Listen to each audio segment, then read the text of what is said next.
Ce message vous est présenté par l'Assemblée chrétienne Le Tabernacle. www.letabernacle.net. Il y a des mots qui sont dans l'Écriture et on ne sait pas très bien ce qu'il y a derrière ces mots.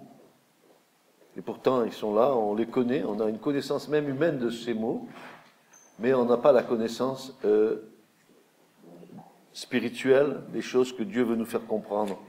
Et un de ces mots parmi lesquels, des fois, il y a de l'incompréhension, où nous avons tendance à ramener ce mot qui est dans l'Écriture à une notion humaine et de compréhension humaine. Je veux parler ce matin de ce qu'on appelle la crainte de l'Éternel, la crainte de Dieu. C'est un sujet qu'on n'aborde pas souvent dans l'Église du Seigneur. Et pourtant, c'est quelque chose qui est en filigrane dans toute l'Écriture. Parce qu'aujourd'hui, on a tellement vulgarisé Jésus, on en a fait tellement un pote et un copain, que peu ont crainte de Dieu.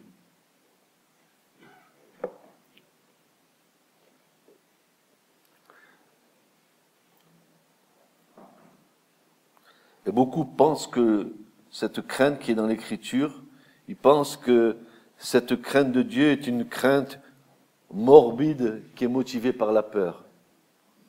Et ça, c'est la notion humaine que nous avons, nous.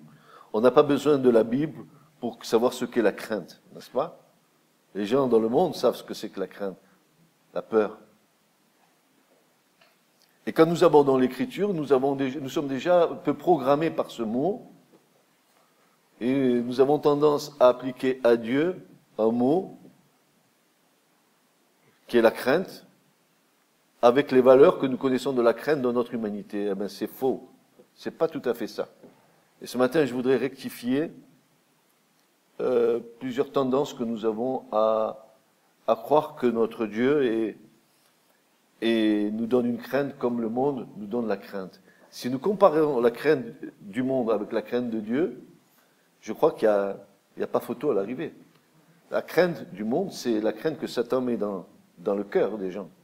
Alors que la crainte de Dieu ne c'est pas cette crainte-là. C'est une crainte qui va nous aider à révérer Dieu, à honorer Dieu. Et je voudrais ce matin qu'on regarde ce sujet-là qui est mal perçu, très mal perçu. La croyance, par exemple, la croyance en l'étang de feu, ce qu'on appelle enfer qui n'existe pas dans l'Écriture, puisque le mot enfer n'est pas dans l'Écriture, je vous signale ça au passage, bannissez-le de votre vocabulaire, l'enfer n'existe pas dans l'Écriture, on connaît l'étang de feu et de soufre, où les hommes qui auront été jugés indignes seront jetés, d'abord Satan avec ses anges dedans, et tous ceux qui auront été jugés, n'est-ce pas, par la suite. Mais pourtant, ce n'est pas ce qu'enseigne la Bible. Alors on peut se poser la question, en quoi la crainte de Dieu est-elle bénéfique? Qu'est-ce qu'elle signifie vraiment, réellement? Et pourquoi devons-nous craindre Dieu? Ce sont des bonnes questions, n'est-ce pas? Si je vous posais ces questions ce matin, et je vous dirais, mais pourquoi vous craignez Dieu? Je serais surpris d'avoir différents types de réponses au milieu de nous, et qui peut-être le plus souvent ne correspondraient pas à ce que l'Écriture nous dit. Quelle est notre approche face à un mot que nous employons dans notre langage vulgaire? Quelle connotation a ce mot dans la Bible pour que nous ne l'appréhendions pas sous le sens que nous connaissons dans notre vie courante? D'abord, quelle en est la signification dans la parole de Dieu? Pour un non-croyant, pour les gens dans le monde, avoir peur de Dieu signifie avoir peur du jugement de Dieu et de la mort définitive. C'est pas pour nous. Nous saurions que nous sommes passés de la mort à la vie. Que celui qui croit en Christ, il a la vie éternelle. Et que ceux qui croient en Christ ne passeront pas en jugement. Ils auront à passer au tribunal de Christ, c'est vrai, selon le bien ou le mal qu'on aura fait dans notre corps, mais le jugement n'est pas pour nous, qui avons cru, et qui croyons, et qui marchons avec foi dans l'œuvre du Seigneur. qui avons confiance dans les paroles du Christ. Quand Jésus a dit « Celui qui croit en moi, il a la vie éternelle », moi ce matin je dis « Amen ». Parce que c'est une réalité. Et même si je meurs, je sais que je vivrai. Car il a la puissance pour ressusciter les morts. N'est-ce pas? Dieu ne fait jamais rien. Quand on parle de résurrection d'entre les morts, frères et sœurs, Dieu ne fait jamais rien. Il ne lance pas un mot comme ça, sans auparavant en avoir donné des témoignages. Quand nous regardons la résurrection, déjà dans l'Ancien Testament, il y avait des résurrections. Élisée a ressuscité des morts. Élie a ressuscité des morts. Et j'en passe, et des meilleurs dans l'Écriture. Il fallait que toujours il y ait un témoignage de ce que Dieu allait faire. Quand Jésus parle de résurrection d'entre les morts, il sait très très bien, Jésus, que la parole de Dieu en parlait bien auparavant. Que c'est lui-même qui en parlait dans l'Ancien Testament. Parce que celui qui est dans l'Ancien Testament, vous avez bien compris que c'est le Christ. C'est lui qui est dans toute l'histoire d'Israël. C'est lui l'ange de l'Alliance. C'est lui la parole de Dieu. C'est lui l'ange de l'Éternel. C'est le Métatron, celui qui veille, qui ne sommeille, qui ne veille et qui garde le peuple Israël. C'est le juste, c'est le Shiloh, c'est le pacifique de Jacob. C'est le germe, c'est le juste. C'est Inon et son nom. Nous avons, dans les paroles de Jésus, des paroles de vie éternelle. Ce que Jésus a dit, non seulement il l'a accompli, mais la promesse est sûre et certaine. Ce que Dieu a dit, Dieu l'accomplit. Parce que Dieu n'est pas un homme pour mentir. Il n'est pas un menteur. Jésus a dit, je serai mort et au bout de 3 jours, je ressusciterai. Et a-t-il menti? Non. Le 3e jour, il est sorti vivant du tombeau. Amen, amen, amen. Et c'est notre espérance, n'est-ce pas? Parce que ce matin, si Christ n'est pas ressuscité, vous et moi, j'éteins la lumière et on s'en va. On n'a rien à faire ici. À quoi te sert ta foi s'il n'est pas ressuscité d'entre les morts? Si tu meurs et tu ne ressuscites pas, à quoi sert ta foi? Et si Christ n'est pas ressuscité, tu meurs dans tes péchés. Si Christ n'est pas ressuscité, l'Église ne sert à rien. Christ est réellement ressuscité. Alors, quand nous voyons ici que les non-croyants ont peur de Dieu, parce qu'ils ont peur du jugement, ils ont peur de la mort. Vous savez, les gens du monde, ils ont peur de la mort. La différence entre un vrai enfant de Dieu et une personne du monde, c'est que le vrai enfant de Dieu, même s'il ferme ses yeux sur cette vie, il sait qu'il est avec Dieu.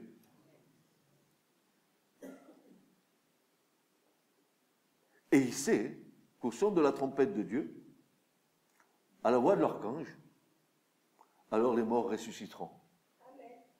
Ceux qui appartiennent à Christ, hein, les vivants seront transformés de corps corruptibles en corps incorruptibles, et nous les vivants, nous irons ensemble à la rencontre du Seigneur dans les airs. Amen.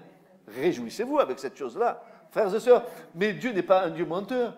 Alors, ce qui me fait rigoler, c'est qu'aujourd'hui, les gens, ils veulent se faire cramer.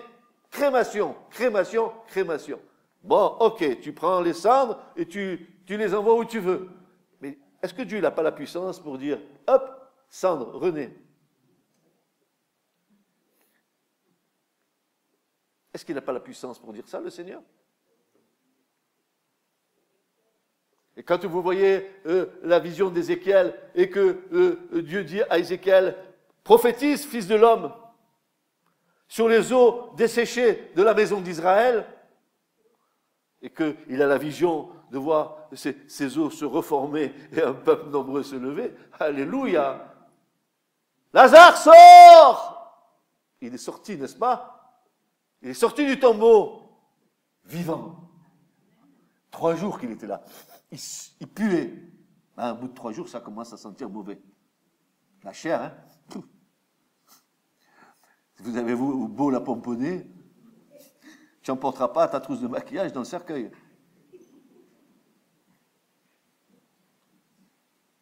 Il ta crème du matin et du soir.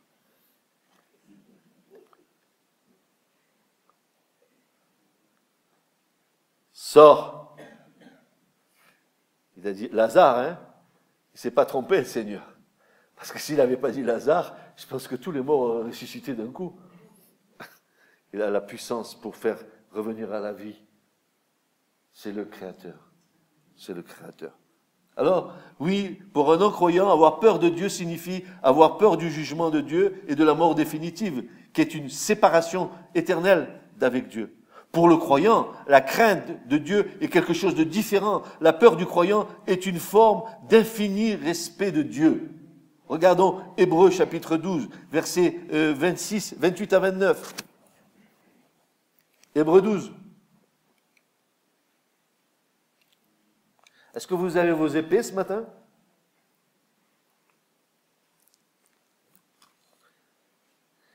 Hébreux 12, 28 à 29. C'est pourquoi, recevant un royaume inébranlable, montrons notre reconnaissance en rendant à Dieu un culte qui lui soit agréable. C'est ce que nous avons fait ce matin.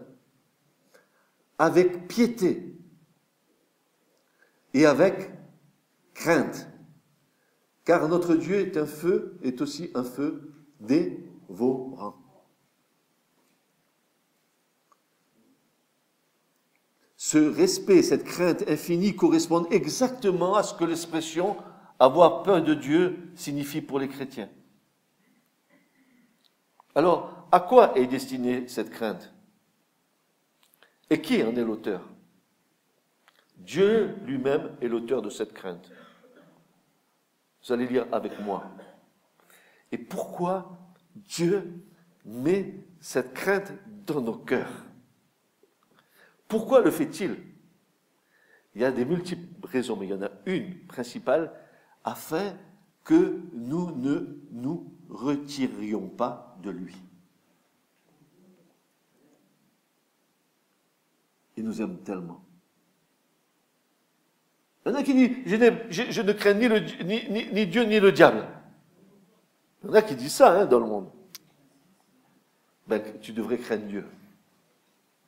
Parce que la vraie crainte de Dieu pour un enfant de Dieu, c'est que nous l'aimons tellement, nous le vénérons tellement, nous l'adorons tellement, que cette révérence qu'il y a dans nos cœurs font que nous ne voulons pas nous séparer de lui, nous ne voulons pas nous retirer de lui. Alors regardez ce que dit Jérémie.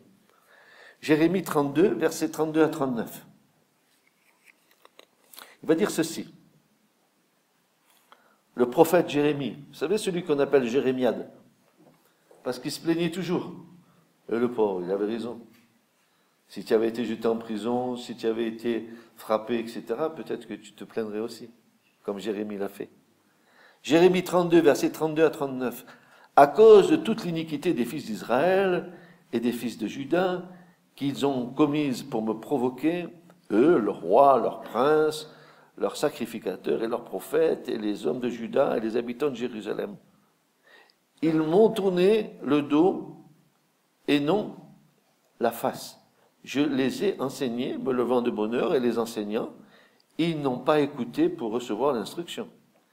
Ils ont mis leurs abominations dans la maison qui est appelée de mon nom pour la rendre impure. Et écoutez, c'est pas l'histoire de l'Église, ça. On dirait que... Non, mais Israël, c'est l'Église. Nous sommes l'Israël spirituel. Ah oui. Mais c'est exactement ça. Nous provoquons le Seigneur par nos attitudes dans l'Église, par notre façon de vivre notre foi, par notre façon de déclarer notre foi et de marcher contrairement à ce que nous déclarons. Il est dit ici, ils ont mis leur abomination dans la maison qui est appelée de mon nom pour la rendre impure. Ils ont bâti des hauts lieux de Baal qui sont dans la vallée du fils de Hinnon pour faire passer par le feu leurs fils et leurs filles à Moloch, ce que je ne leur ai point commandé. Il ne m'est point monté au cœur qu'ils fissent cette chose abominable pour faire pécher Juda. Et maintenant, à cause de cela, l'Éternel, le Dieu d'Israël, dit, touchant cette ville, dont vous dites qu'elle est livrée en la main du roi de Babylone, par l'épée, par la famine et par la peste, voici, je les rassemblerai de tous les pays où je les ai chassés, dans ma colère et dans ma fureur, et dans mon grand courroux. Je les ferai retourner en ce lieu, et je les ferai habiter en sécurité. Ils seront mon peuple, et moi, je serai leur Dieu, et je leur donnerai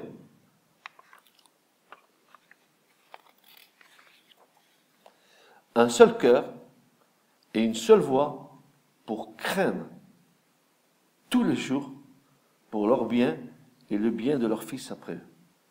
Pour craindre tous les jours. Et un seul cœur, une seule voix pour le bien, leur bien et le bien de leurs fils après eux. En fait, Dieu ne désire pas que nous nous séparions de lui. Ce qui m'a fait réfléchir, c'est que si nous nous séparons de Dieu, nous nous séparons du cœur de Dieu.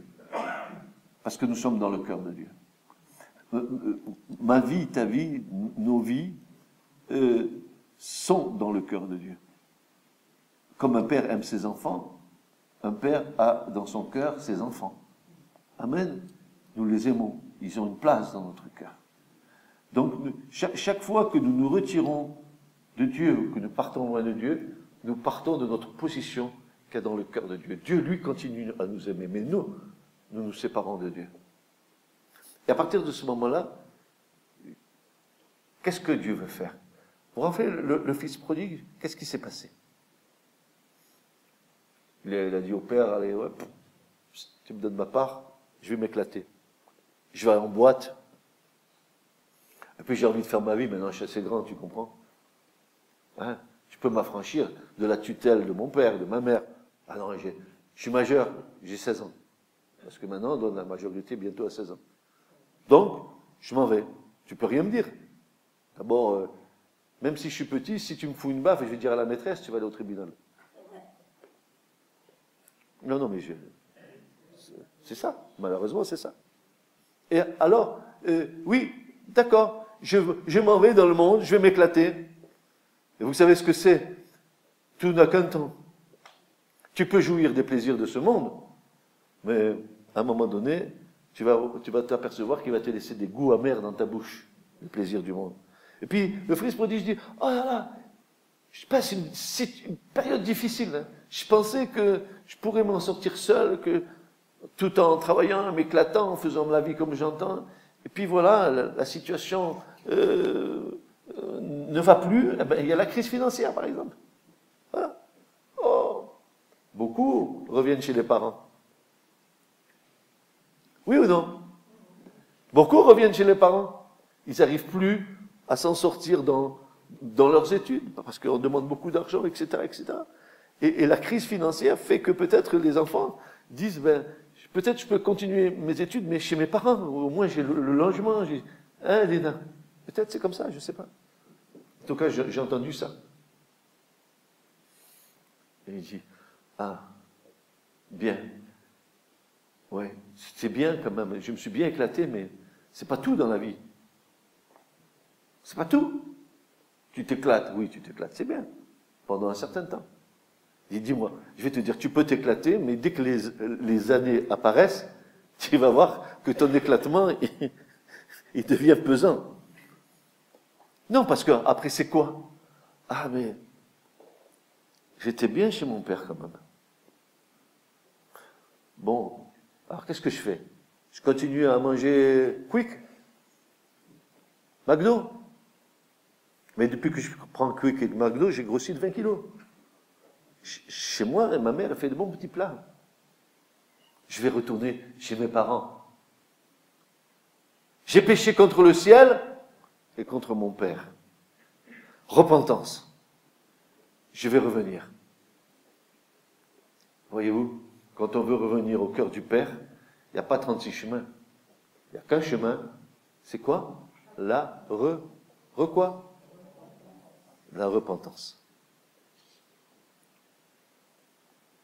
Et en nous repentant, on a toujours une possibilité devant Dieu d'être à nouveau retrouver notre place dans le cœur du Père. Vous avez vu ce que le Père a dit? Mon fils qui était mort, voici, il est à nouveau vivant. Tu es né de nouveau?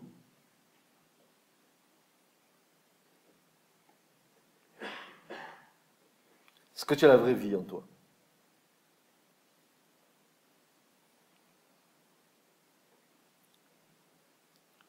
Je mettrai dans leur cœur ma crainte. Je leur donnerai un seul cœur, une seule voix, pour me craindre tous les jours. Tous les jours. Dieu est le seul objet de notre crainte. Lui et lui seul.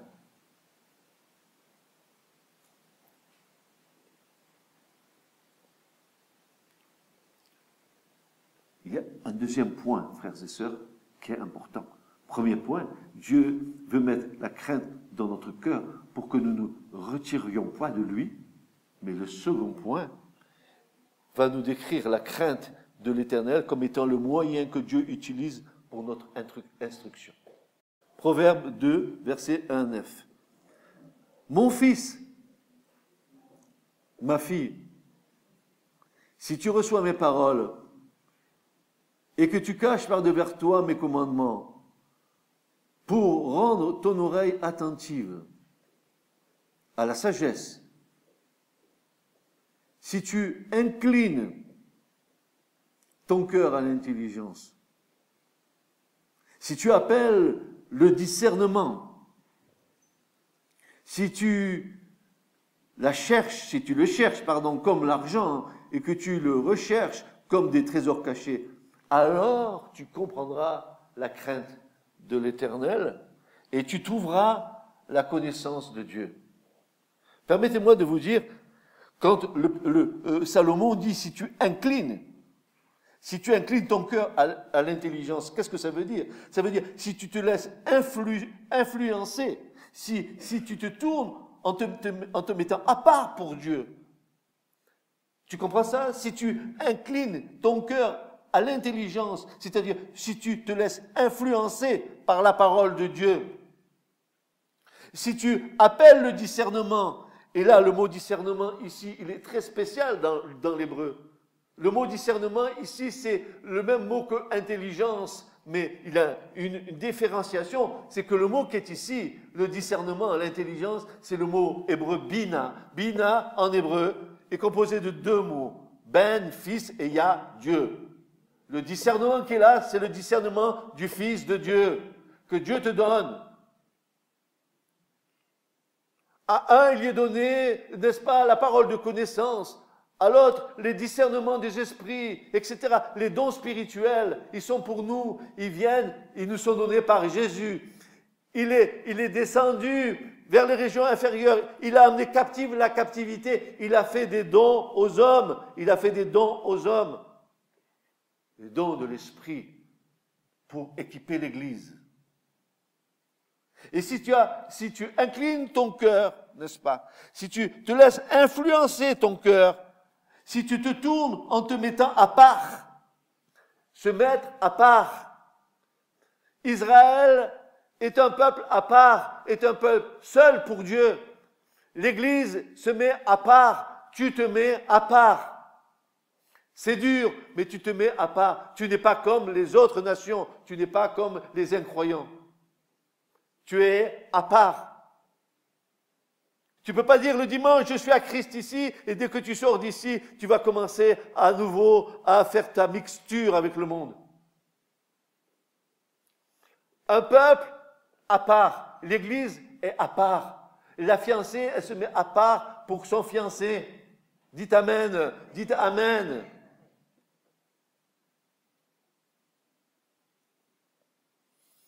Si tu appelles le discernement, c'est-à-dire si tu appelles à l'aide le Fils de Dieu, si tu adresses ta voix à l'intelligence, si tu la cherches comme l'argent et que tu la recherches comme des trésors cachés, alors tu comprendras la crainte de l'Éternel et tu trouveras la connaissance de Dieu.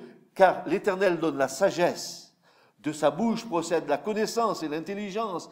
Il réserve de saints conseils pour les hommes droits. Il est un bouclier pour ceux qui marchent dans l'intégrité, protégeant les sentiers du juste jugement et gardant la voie de ses saints. Alors tu discerneras la justice et le juste jugement et la droiture, toute bonne voie.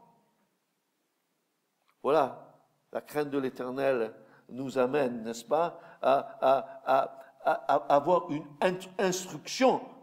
Nous avons besoin de recevoir l'instruction du Saint-Esprit. Intelligence, connaissance, sagesse, ce sont des éléments qui appartiennent à Dieu, mais que Dieu nous donne. Si quelqu'un manque de sagesse, qu'il la demande, dit Jacques. L'intelligence va venir parce que l'Esprit de Dieu va t'amener à comprendre les paroles du Christ. Il va te révéler la puissance de la parole du Seigneur. Lui, Christ, il est la parole incréée. Il est le même rat de Dieu. Il est celui qui existe de toute éternité. Alléluia. Dites Amen. Jésus est préexistant. Il est la parole révélée. Il est l'expression du Père. Il est le resplendissement de sa gloire, l'empreinte de sa substance. Alléluia. Il est le Dieu vivant et vrai que nous adorons. Père, Fils, Saint-Esprit, Amen. Et dites Amen. Et dites Amen.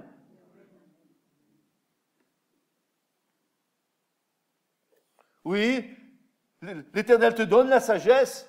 Si quelqu'un en manque, qu'il la demande.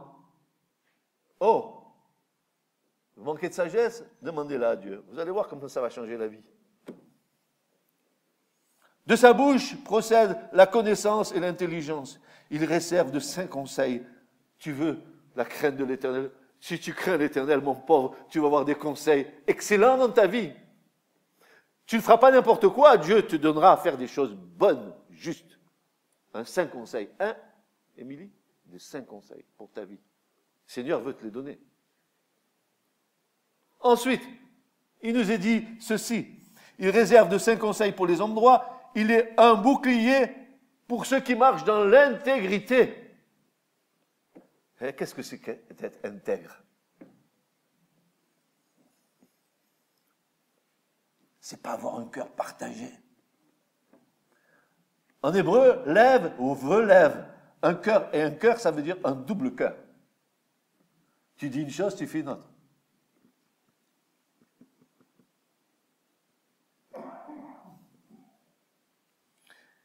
Il est un bouclier pour ceux qui marchent dans l'intégrité, protégeant les sentiers du juste jugement et gardant la voie de ses saints.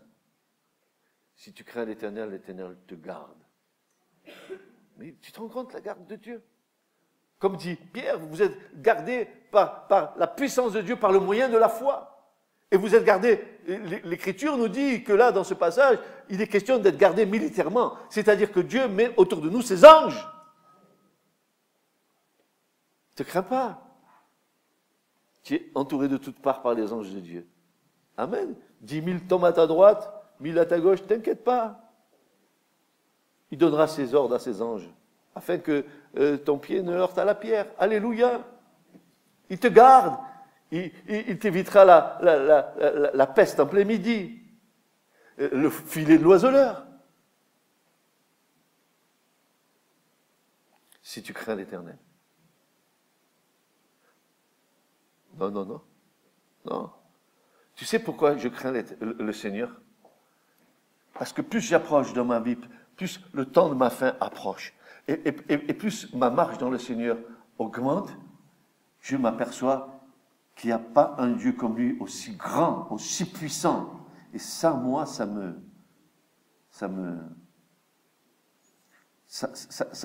fait m'humilier. J'ai envie de disparaître parce que je dis, mais qui est Dieu?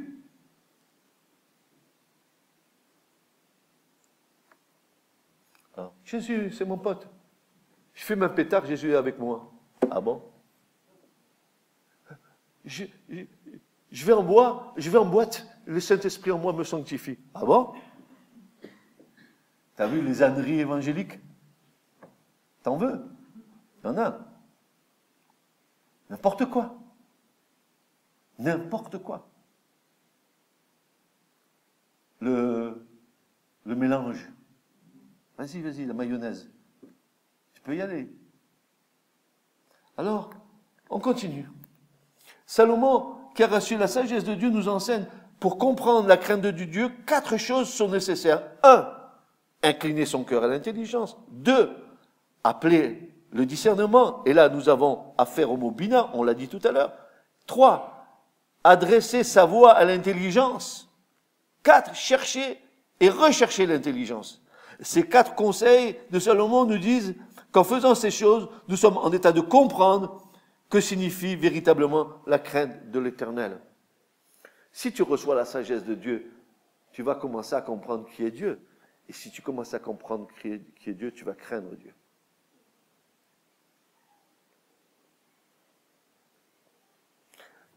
Dites-moi, tant que Jésus était dans son humanité, Jean pouvait venir près de Jésus. À la Sainte Seine, il venait près de Jésus et il se penchait sur le sein de Jésus comme ça. L'humanité. Mais ce même Jean, là, quand Jésus est ressuscité dans l'Apocalypse et qu'il se présente à Jean, Jean, là, il tombe raide mort par terre. Il voit le Seigneur glorifié. C'était plus le même Seigneur. Il l'avait déjà vu sur le mont de la Transfiguration. Mais à nouveau, il le revoit là. Ne prends pas Jésus comme ton copain. Hein? Ne prends pas Jésus comme ton pote. Ne prends pas Jésus comme ton copain. Prends Jésus comme ton Seigneur. Et prosterne-toi devant lui. Au lieu de croire que Jésus. Frères et sœurs, j'ai une crainte dans mon cœur, c'est que beaucoup de ceux qui se disent chrétiens vont avoir de vraies surprises quand ils vont être devant Dieu. Ils vont avoir de vraies surprises. Et ça, c'est ma crainte dans mon cœur pour moi. Mon fils, si tu acceptes mes paroles, si tu conserves mes préceptes au fond de toi-même, dans ton cœur, au fond de toi, si tu prêtes une oreille attentive à la sagesse, en inclinant ton cœur vers l'intelligence, oui, si tu fais appel au discernement, si tu recherches l'intelligence, si tu recherches comme l'or, comme de l'argent, et si tu creuses pour la trouver, comme pour découvrir des trésors, je vous cite une autre version, parce qu'elle est plus compréhensible dans cette version-là. C'est la version du semeur, d'ailleurs. Si tu recherches comme de l'argent, si tu creuses pour la trouver, cette sagesse, comme pour découvrir des trésors, si tu aimais tout ton cœur, alors tu comprendras ce qu'est révérer l'Éternel et tu apprendras à connaître Dieu, car l'Éternel donne la sagesse. Et ce sont ces paroles qui procurent la connaissance et l'intelligence. Ah! Plus tu es rempli de la parole de Dieu, je ne dis pas plus tu es rempli de la connaissance de la parole, je vais te dire plus tu es rempli de la parole révélée par le Saint-Esprit. C'est-à-dire la parole qui va se graver dans ton cœur. Si je fais un sondage ici, je suis sûr que vous allez tous me dire, il y a des versets qui ont été mis dans mon cœur qui ne s'échapperont jamais de mon cœur. Chacun de nous a reçu de la part de Dieu des versets qui se sont gravés en nous. Mais si tu la recherches, si tu recherches la parole comme cela, si tu y mets tout ton cœur, toute ton âme, toute ta force, toute ta pensée, tout ton esprit, si tu t'y donnes, si tu sondes les Écritures, non pas pour une connaissance, mais pour avoir la révélation de qui est le Christ, alors, ici, cette connaissance et cette sagesse des Écritures va te donner de l'intelligence. Et tu comprendras qui est le Seigneur. Toute notre foi repose sur le fait que nous écoutons la parole. Paul dit que que c'est ce que nous entendons qui procure la foi en nous. La foi vient de ce que nous entendons. Et ce que nous entendons, c'est la parole de Dieu. Et la parole de Dieu en nous va édifier notre foi. Et notre foi va grandir parce que cette parole grandit en nous. Parole qui grandit en nous, ça veut dire Christ grandit en nous. Ce qui est intéressant, frères et sœurs, c'est que nous devons comprendre que si la parole grandit en nous, ça veut dire que notre homme intérieur grandit aussi. Tu ne veux pas être un adulte ici et être un bébé dedans. À un moment donné, il faut que l'homme intérieur grandisse. Il grandisse à la mesure de ta foi. Et ta foi vient dans la mesure de ce que tu entends, ce que tu comprends, ce que tu sondes. Et ça va te faire grandir. Ton être intérieur va se développer de gloire en gloire. Le Seigneur va dire, mais jusqu'à ce que nous atteignions la parfaite stature de Christ. Nous avons intérêt de faire grandir l'homme intérieur pour qu'il grandisse. Frères et sœurs, il faut le nourrir. Et pour le nourrir, il faut que la parole de Dieu te nourrisse. Si tu ne te nourris pas de la parole, ton être intérieur, il va être chétif. Il ne va pas se développer. Peut-être tu resteras comme un bébé, avec un corps d'adulte. Mais ce que Dieu veut, c'est que ce qui va disparaître, notre homme extérieur, que l'homme intérieur apparaisse, mais dans une plénitude.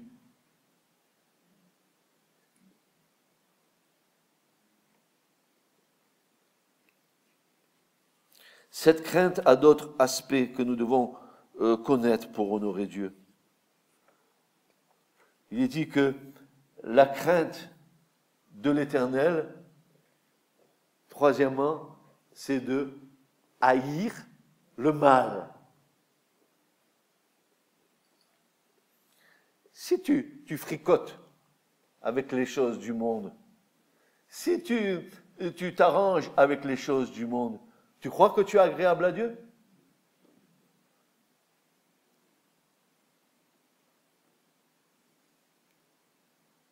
La crainte de l'Éternel, c'est de haïr le mal. Je haïs l'orgueil et la hauteur et la voie d'iniquité et la bouche perverse. À moi le conseil et le savoir-faire. Je suis l'intelligence. À moi la force. Proverbe 8, 13.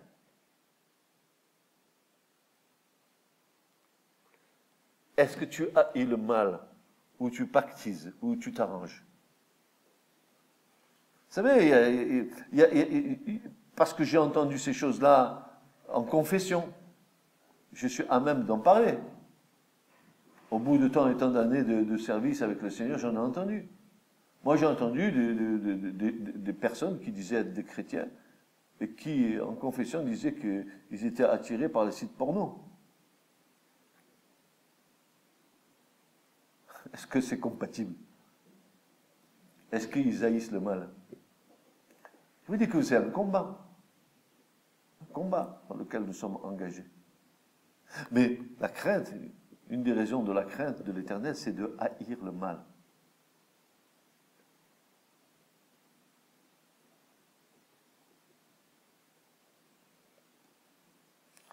Haïr le mal, l'orgueil et la hauteur et la voie d'iniquité et la bouche perverse engendrent en nous cette crainte à cause de la sainteté dont Dieu nous a revêtus.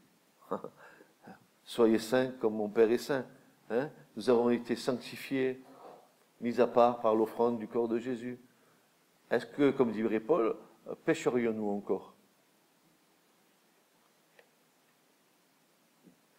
Et Paul va dire qu'ainsi n'advienne. Désormais, nous avons mis nos membres au service de la justice et non pas de l'injustice. Et même si nous avons des combats dans la chair, et je vais vous le dire ce matin encore, frères et sœurs, et je vous le redirai jusqu'à la fin de ma vie, soyez remplis du Saint-Esprit. Vous savez pourquoi? Pourquoi nous devons être remplis du Saint-Esprit? Parce que l'Esprit combat contre la chair, et la chair combat contre l'Esprit, afin que vous ne fassiez pas, et nous ne fassions pas ce que nous voudrions faire. Et je vous dis ce matin, je vous en conjure, soyez remplis du Saint-Esprit. que tous vos exercices spirituels tendent à cela, pour que l'Esprit qui est en nous nous aide à nous garder dans les moments de difficulté, dans les moments où notre chair devient faible. Et c'est une raison pour laquelle le Saint-Esprit nous a été donné. C'est pas simplement, n'est-ce pas, pour manifester les dons. Ça encore, ça peut encore titiller la chair, hein, n'est-ce pas? J'ai des dons.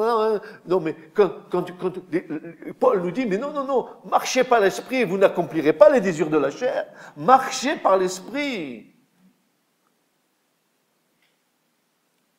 Et tu nais de nouveau.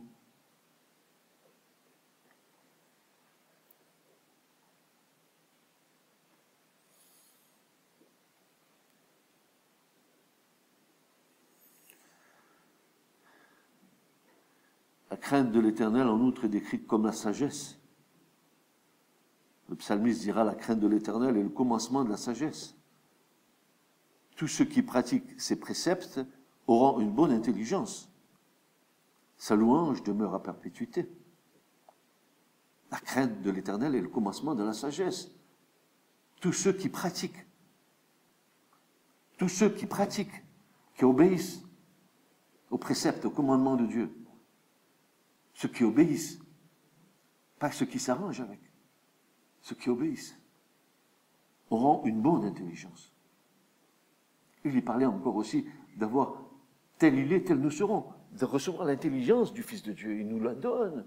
Tu veux pas l'intelligence du Fils de Dieu, toi? Mais parce que si tu l'as en toi, si le Seigneur t'accorde de son intelligence, tu seras capable, dans toutes les activités de ta vie, d'avoir le bon discernement, de savoir la bonne direction.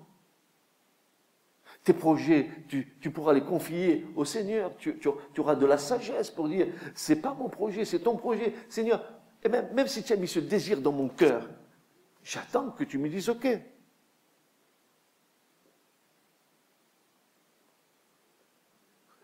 Être rempli du Saint-Esprit, ce n'est pas tout le temps de dire, ben parce que je suis rempli de l'Esprit, je peux faire ces choses-là. Non. Paul, il était rempli de l'Esprit, bien plus que nous, certainement. Et pourtant, quand il a dit à un moment donné qu'il voulait aller visiter les églises en Galatie, c'était juste ce qu'il voulait faire. Il avait fondé tellement d'églises, il voulait les revisiter, les encourager, etc. Il a dit, bon, voilà, je m'en vais en Galatie. Pourtant, il était rempli de l'Esprit. Et l'Esprit lui dit, stop, Paul, non, pas là, tu vas partir en Macédoine. Direction opposée.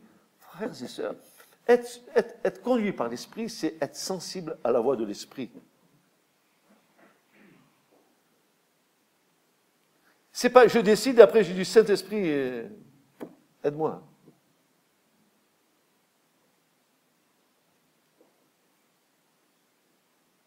À nouveau, le psalmiste veut nous faire comprendre que la pratique et l'obéissance à la parole de Dieu nous accordent une bonne intelligence et engendrent en nous cette révérence, cette sainte crainte envers Dieu. Elle est décrite aussi, cette sagesse, comme un trésor pour les saints. Vous vous rendez compte? Un trésor pour les saints. On trouve ça dans Ésaïe 33, versets 5 à 6. Il est dit, l'Éternel est sublime, car il siège là-haut, il remplira Sion de la droiture et la justice. Tu passeras tes jours dans la sécurité. La sagesse et la connaissance sont les richesses du salut. La sagesse et la connaissance sont les richesses du salut.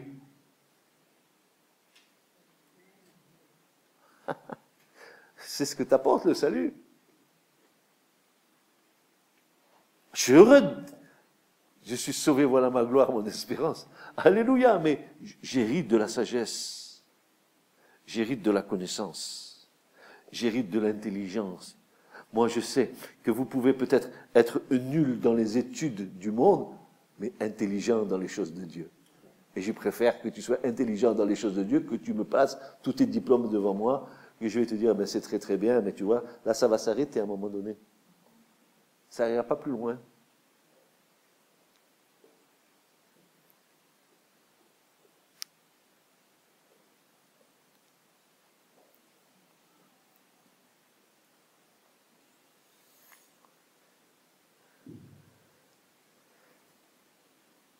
Paul va dire que tous les trésors de la connaissance et de la sagesse sont dans qui?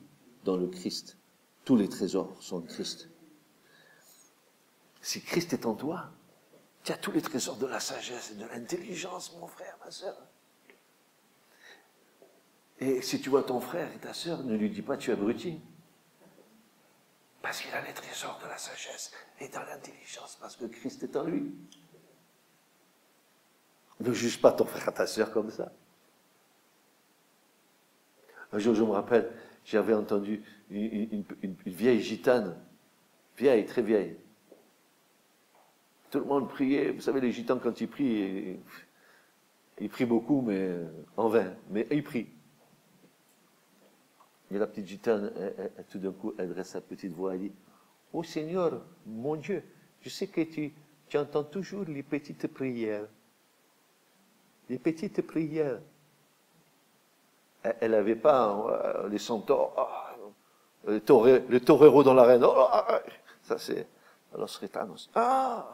Alléluia, Amen. Oui. Amen toi ici, tu verras ce que le Seigneur va te dire.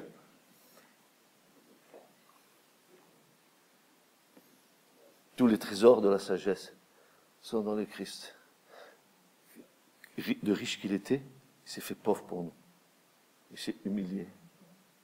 Il s'est, j'aime ce mot, il s'est anéanti lui-même. Et il a disparu. T'as vu notre chair comme elle est belle? Nous, c'est paraître. Lui, il s'est anéanti. Il n'avait aucune beauté pour attirer notre regard. Homme de douleur, habitué à la souffrance. Moi, je crois que Jésus, quand il est venu sur la terre, dans son incarnation, c'était un juif quelconque, dans l'apparence. Parce que l'Écriture nous dit, mais en lui habitait toute la plénitude de la divinité corporellement. Il était comme la tente du tabernacle. Vous savez comment elle était, cette tente? C'était des peaux de dauphin gris, mat, ternes. Et pourtant, à l'intérieur, il y avait toute la présence de Dieu. La chérina de gloire, elle était dedans. La présence de Dieu était sur l'arche. Il n'y avait rien pour attirer le regard. Ainsi en est Jésus. Quel est ce trésor qui se trouve en Dieu et en son Christ? Quels sont ces trésors qui sont en Dieu et dans le Christ? Salut, droiture, justice, sûreté des temps, sécurité, force, refuge, sagesse, intelligence et connaissance. Tous ces trésors sont en Christ. Tous ces trésors sont à cause de ces choses. Nous devons craindre Dieu.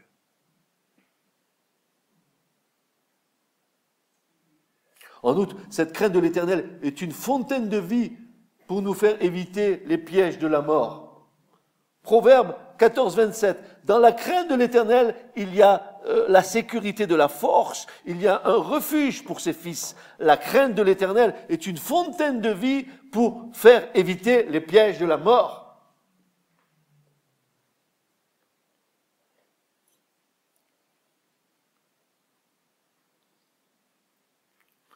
Cette crainte est sanctifiante. La loi de l'Éternel est parfaite, restaurant l'âme. Les témoignages de l'Éternel sont sûrs, rendant sages les sots. Je vous ai dit tout à l'heure. Il rend sages les sots. Non, pas les seaux où tu mets de l'eau. Non, les seaux qui sont un peu sots, quoi. Le commandement de l'Éternel est pur, illuminant les yeux. La crainte de l'Éternel est pure, subsistant pour toujours. Les jugements de l'Éternel sont la vérité, justes tous ensemble. Ils sont plus précieux que l'or et que beaucoup d'or fin et plus doux que le miel et que ceux qui distillent les rayons du miel. Aussi ton serviteur est instruit par eux. Il y a un grand salaire à les garder. Qui est-ce qui comprend? Oh, vous vous rendez compte de tout ce qui est dit là-dedans? Il y a de quoi y passer la vie, quoi. Qui est-ce qui comprend ces erreurs? Purifie-moi de mes fautes cachées. Garde aussi ton serviteur des péchés commis avec fierté. Qu'il ne domine pas sur moi. Alors je serai irréprochable et je serai innocent de la grande transgression. Que les paroles de ma bouche et la méditation de mon cœur soient agréables devant toi, ô Éternel, mon rocher et mon rédempteur. Cette crainte, elle est filiale et respectueuse à cause de l'esprit d'adoption. Est-ce que tu ne respectes pas ton père? Est-ce que tu n'as pas craint ton père? Et pourtant ton père t'aimait. Dans ta petite enfance, quand ton père il élevait la voix, tu faisais pas gaffe? Oui ou non? Et alors? À cause de l'esprit d'adoption par lequel nous disons Abba, Père, à cause de cela, à cause du fait que nous sommes dans une filialité avec le Père, à cause de l'esprit d'adoption, à cause de l'infini respect que nous devons lui donner, et afin que nous le servions avec révérence et crainte, parce que non seulement nous avons l'esprit d'adoption, mais parce que nous participons à sa sainteté. Soyez saints comme mon Père est saint. Soyez parfaits comme mon Père céleste est parfait.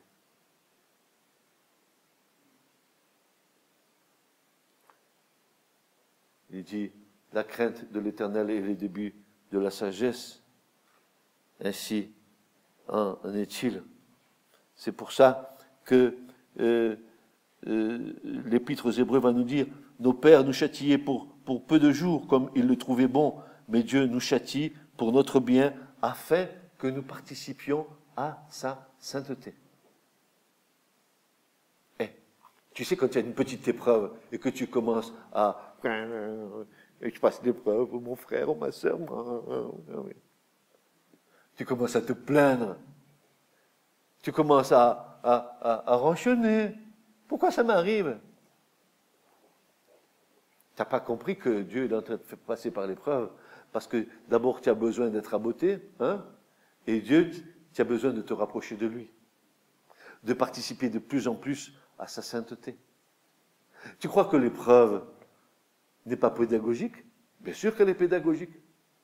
Toute épreuve, sur le moment, ne sont pas un sujet de joie, mais de tristesse, dit l'Épître aux Hébreux.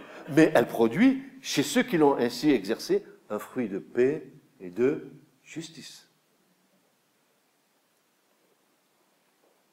Non, il ne mérite pas ça, Seigneur. Pourtant, je marche bien avec toi et tout, tu vois.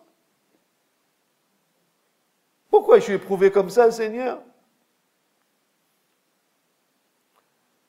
Et tu entends une petite voix qui te dit, tout doucement dans le creux de ton oreille, la grâce te suffit. La grâce te suffit.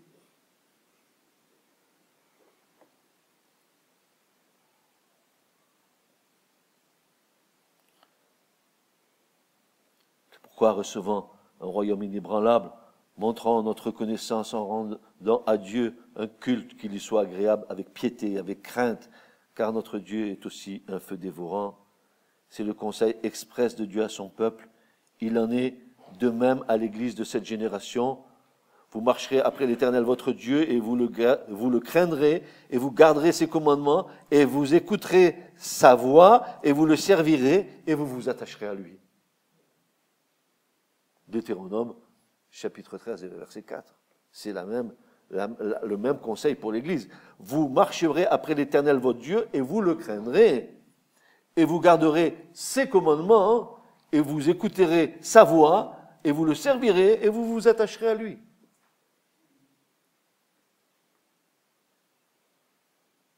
Pierre dira, honorez tous les hommes, aimez tous les frères, mais craignez Dieu, honorez le roi.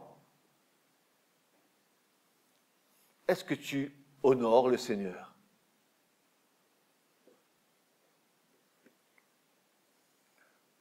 L'honneur que nous devons à Dieu est souvent le reflet de notre comportement. Comment te comportes-tu? Est-ce que ton comportement honore Dieu?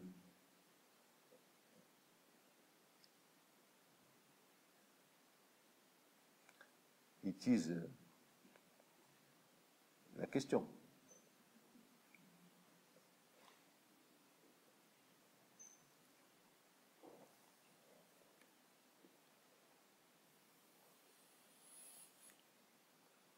Honorez tous les hommes, aimez tous les frères et toutes les sœurs, bien sûr, mes sœurs, on ne vous oublie pas non plus. Craignez Dieu, honorez le roi. Quel doit être le résultat de cette crainte en nous? Nous sommes assurés de plaire à Dieu. Le psalmiste va dire: le plaisir de l'Éternel est en ceux qui le craignent et en ceux qui s'attendent à sa bonté.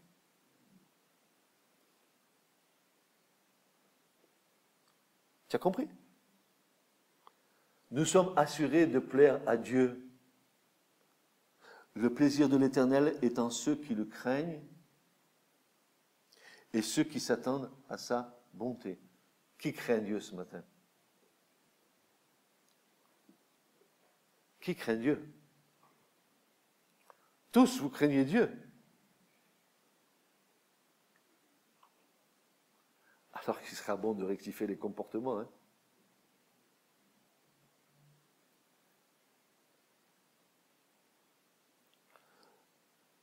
Donc, non seulement nous sommes assurés de plaire à Dieu, mais nous sommes aussi acceptés de Dieu.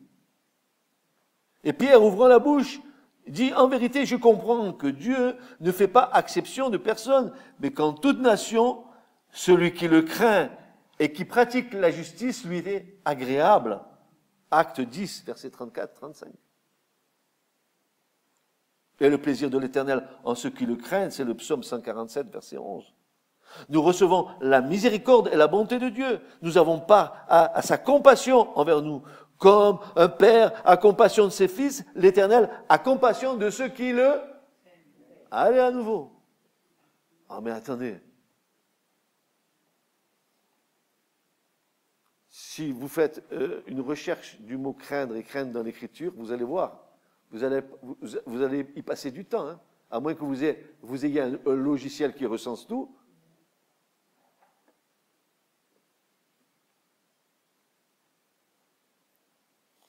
Alors nous sommes bénis de Dieu aussi, n'est-ce pas? Bienheureux l'homme qui craint l'Éternel et qui prend un grand plaisir en ses commandements. Sa semence sera puissante dans le pays, la génération des endroits sera bénie, les biens et la richesse seront dans sa maison, etc. Si tu crains Dieu, voilà tout ce qui t'attend, mon frère, ma sœur. Tu n'as pas besoin d'aller emprunter. Nous sommes esclaves des banquiers. Le monde entier est esclave des banquiers. Non, moi je suis libre. Faux. Tu es esclave, ton prêt tu l'as payé, et dès que tu l'as fini, tu vas en reprendre un autre. Et bam, alors. Mais regardez, nous avons une banque dans le ciel. Mais je vous garantis que c'est vrai. Ne vous inquiétez de rien, dit le Seigneur. Moi, là-haut, il y a toutes les richesses, tous les trésors que tu veux là-bas en haut. Tu crois que Dieu n'est pas capable de subvenir à ton besoin? Quand il les a envoyés évangéliser à ses disciples, il leur a dit: allez, prenez le vêtement, prenez la bourse et partez. Il ne leur a pas dit: prenez la caravane, mettez dedans les provisions, tu vas à Carrefour prendre, etc., etc. Il a dit: non, ne vous inquiétez de rien. Et quand ils sont revenus au bout de tant de jours, le Seigneur a dit: vous a-t-il manqué quelque chose? Non, Seigneur. Ils avaient le manger, le boire, le coucher, tout. Franchement, ils ont cherché le royaume de Dieu et sa justice en priorité. Et tout leur a été donné par-dessus. Regardez, les oiseaux du ciel, ils ne sèment ni ne récoltent. Pourtant, mon Père qui est dans les cieux les nourrit.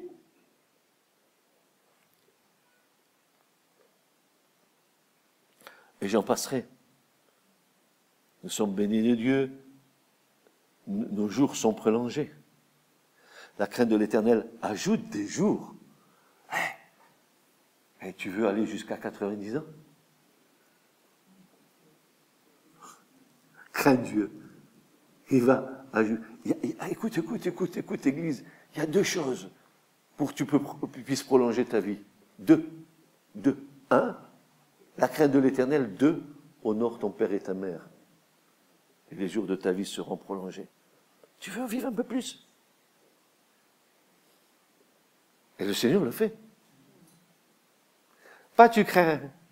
Non, non. Non, non. Ça, c'est le monde. J'ai peur. Qu'est-ce qu'il va me faire? Mais si Dieu est avec nous, amen, qui sera contre nous? Nos jours sont prolongés. Alors, si nous n'avons pas cette crainte dans nos cœurs, demandons-la à Dieu par le moyen de la prière. Éternel, enseigne-moi ton chemin. Je marcherai dans ta vérité. Unis mon cœur à la crainte de ton nom.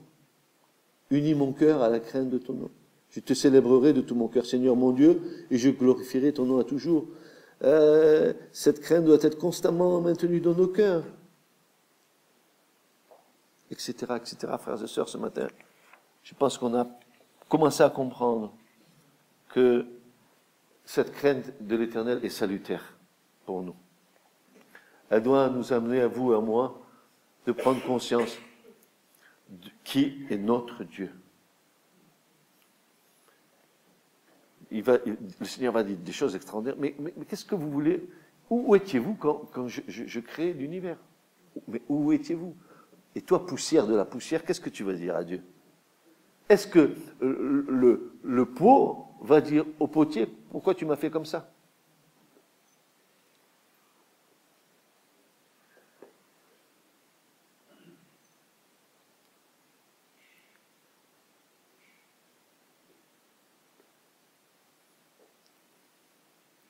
En tout cas, mes frères et mes sœurs, si c'est salutaire pour nous ce matin d'entendre ce message. Pourquoi? Parce que nous avons compris que cette crainte-là est un sujet de bénédiction pour nous. Elle n'est pas un sujet de terreur comme le monde le vit, mais elle est un sujet de bénédiction pour nous. Pour vous, pour ceux qui marchent dans l'intégrité, ils seront bénis. Et vous êtes bénis, si du moins vous marchez selon ce que le Seigneur veut. Hein? Comme il a dit à Israël, hein, attachez-vous à moi, n'est-ce pas? Marchez après l'Éternel votre Dieu, et vous le craindrez, vous garderez ses commandements, et vous écouterez sa voix. Écoutez sa voix, et vous le servirez, et vous vous attacherez à lui pour toujours. Amen. Amen. Amen. Soyez bénis, mes bien-aimés. Soyez bénis d'avoir entendu ce message ce matin. Soyez bénis de comprendre que s'il n'y a pas cette crainte dans vos cœurs concernant Dieu, alors il y a vraiment à se remettre en question devant Dieu. Je le regrette de vous dire cette chose-là. Un chrétien qui ne craint pas Dieu, un enfant de Dieu qui ne craint pas Dieu. Vous savez ce que c'est que ne pas craindre Dieu? C'est faire sa volonté personnelle. Et si tu fais ta volonté personnelle, tu vas t'apercevoir que dans ton cœur, il n'y a pas la crainte de Dieu. Ce message vous a été présenté par l'Assemblée chrétienne Le Tabernacle, www.letabernacle.net.